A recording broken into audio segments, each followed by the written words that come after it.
Hello everyone, congratulations. हमारा almost chapter complete हो चुका है। काफ़ी बड़ा चैप्टर था मॉर्फोलॉजी और हमने काफ़ी अच्छे से कवर किया है इसको।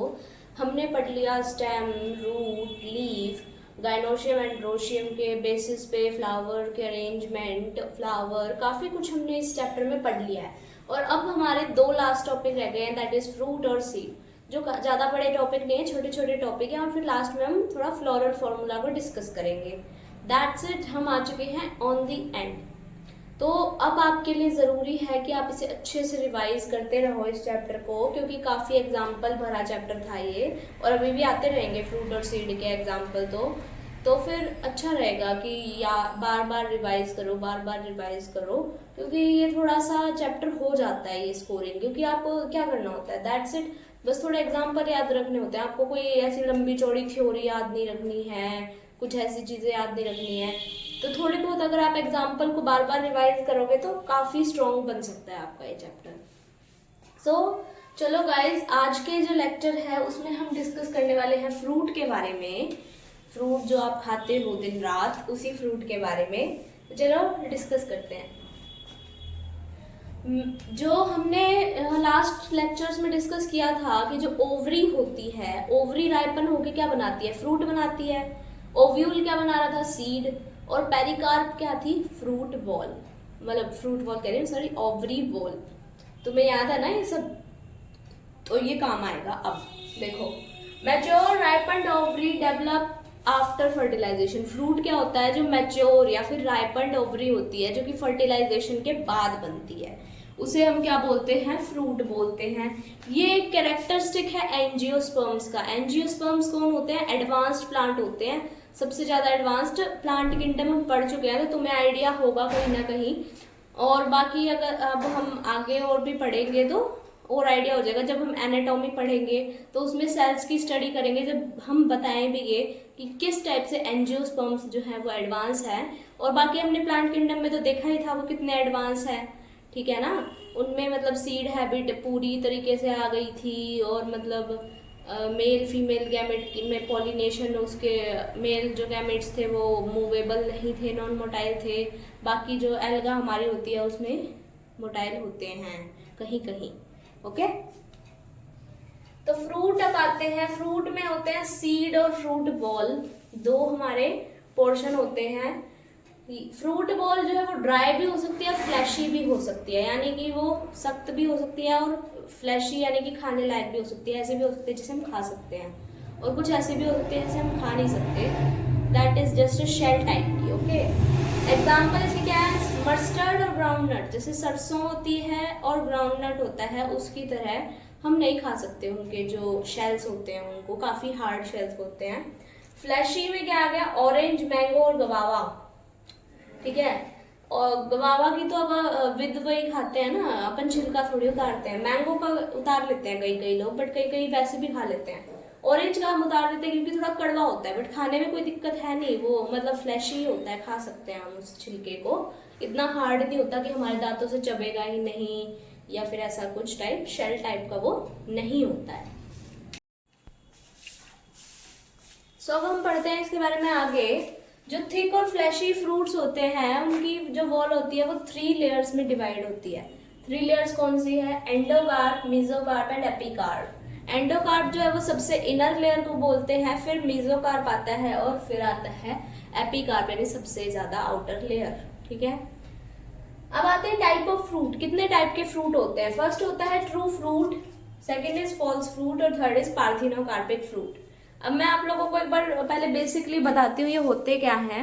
ट्रू फ्रूट होते हैं जो डायरेक्ट ओवरी से, मतलब ओवरी से जो डेवलप होंगे वो ट्रू फ्रूट होते हैं।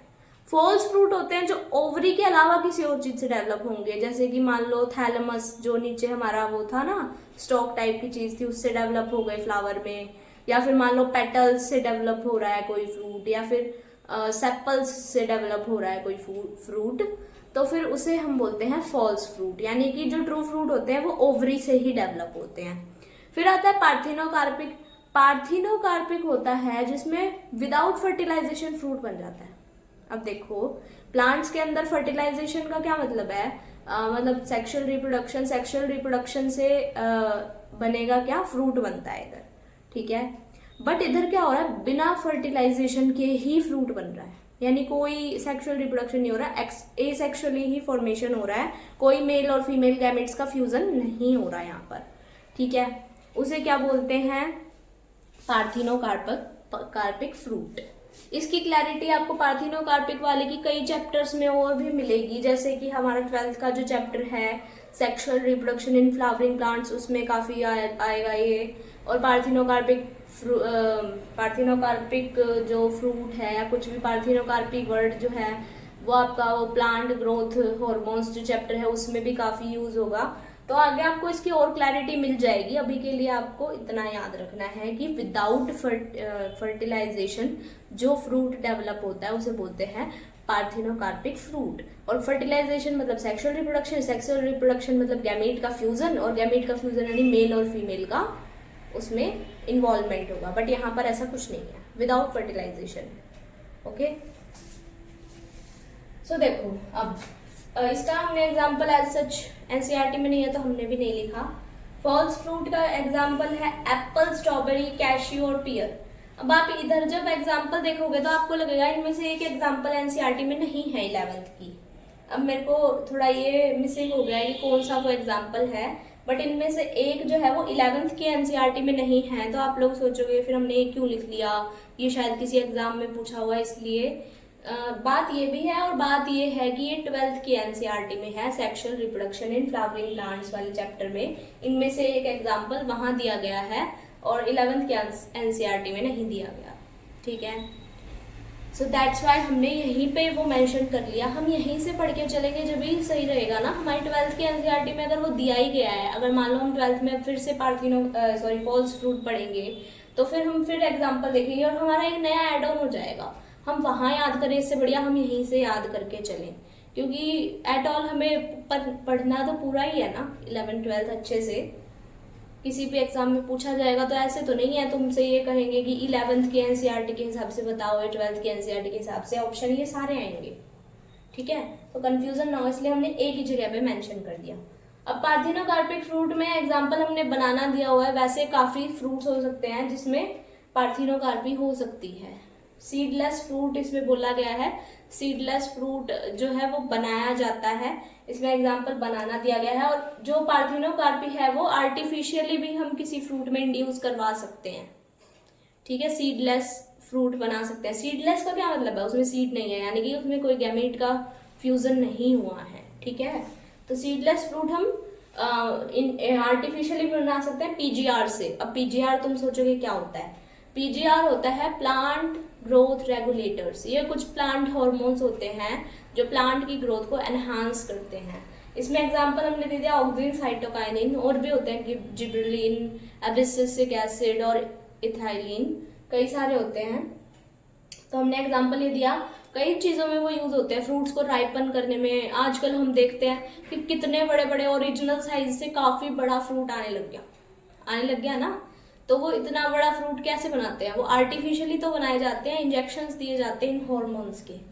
या फिर अगर आप देखोगे आजकल फ्रूट्स कितने ज़्यादा मीठे आ रहे हैं, पहले नहीं थे, क्योंकि जो नेचुरल फ्रूट होते हैं उनमें इतनी ज़्यादा मिठास नहीं होती, या आर्टिफिशियली जो है वो इंड्यूस कराई जाती है इतनी ज़्यादा स्वीटनेस जो है फ्रूट्स के अंदर। या फिर अगर मान लो किसी आपको मैं एक एग्जांपल देती हूँ, जो हमारा शुगर केन होता है ना, उसमें अगर हम जिबरेलिन एसिड के अगर हम वो डाल दें, इंजेक्शंस कर दें उसमें, तो उसके हम 20 टन तक जो है पैदावार बढ़ा सकते हैं। 20 टन यानी कि 1 टन में 1000 केजी होता है, यानी देख लो कितनी ज़्यादा इंक्रीज कर सकते हैं एक बार में। तो इसलिए ये प्लांट ग्रोथ हार्मोन यूँ भी यूज़ किए जाते हैं, सीडलेस बनाने के लिए तो यूज़ किए जाते ही हैं, ठीक है। सो आज हमने काफ़ी इंटरेस्टिंग और काफ़ी अच्छे कॉन्सेप्ट्स पढ़े। एग्जाम्पल्स भी कुछ ज़्यादा नहीं थे आज के लेक्चर में, तो आप इजीली लर्न कर सकते हो और पीछे के लेक्चर रिवाइज करते रहो। काफ़ी जो है टिपिकल हो जाएगा, नहीं तो अगर आप लोगों ने अभी छोड़ दिया तो एक अलग से नोटबुक बना के भी आप सारे एग्जाम्पल्स को मेंशन वहाँ कर सकते हो और बार बार उन्हें रीड आउट करोगे तो आपके माइंड में प्रिंट हो जाएगा। और अगर आपने ट्रिक से याद किया है तो बार बार ट्रिक्स का इस्तेमाल करना। सो अगर आपको मेरा वीडियो अच्छा लगा तो चैनल को लाइक कर दो, सब्सक्राइब कर दो और वीडियो को शेयर कर दो। थैंक यू सो मच, आज के लिए इतना ही।